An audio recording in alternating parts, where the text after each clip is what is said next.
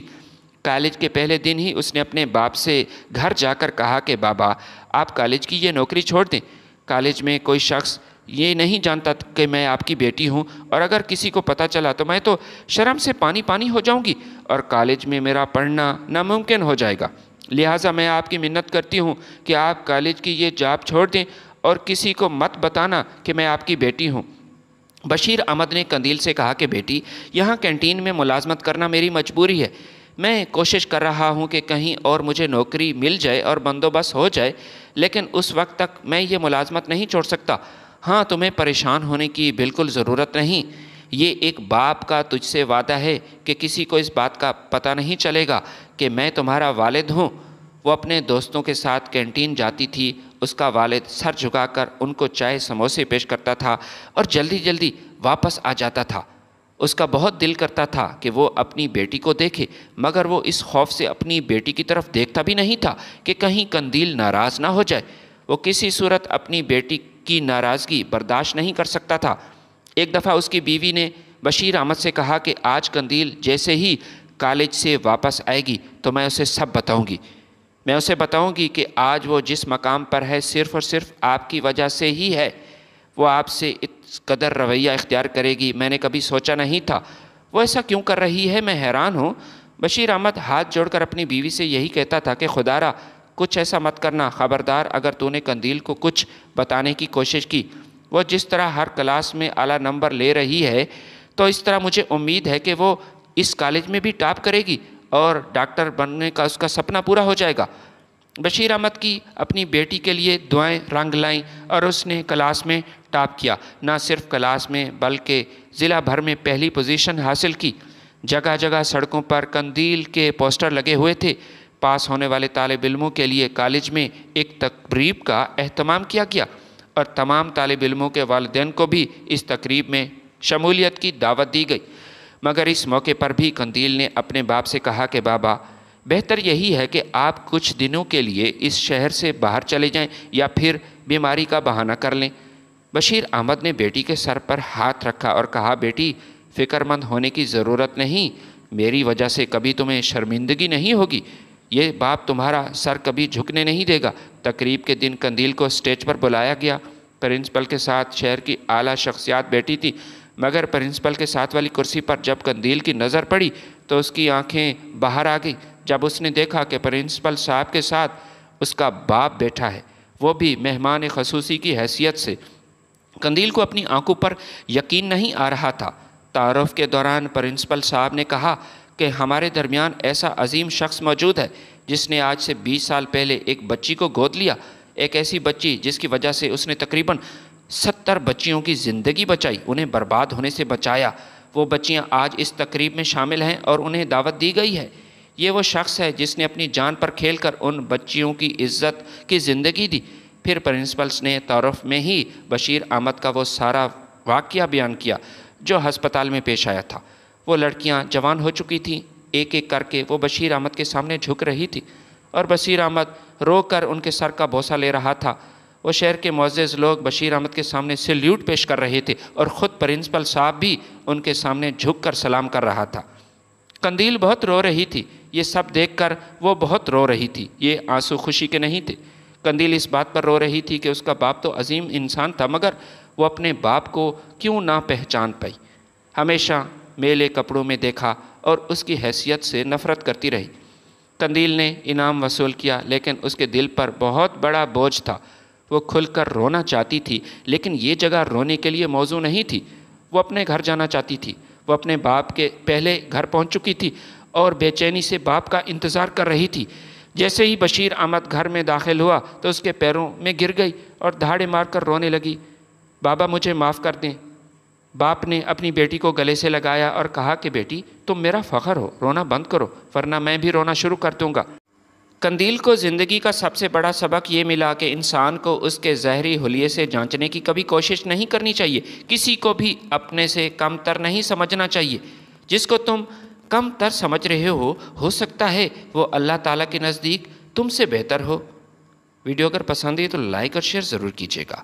اللہ حافظ۔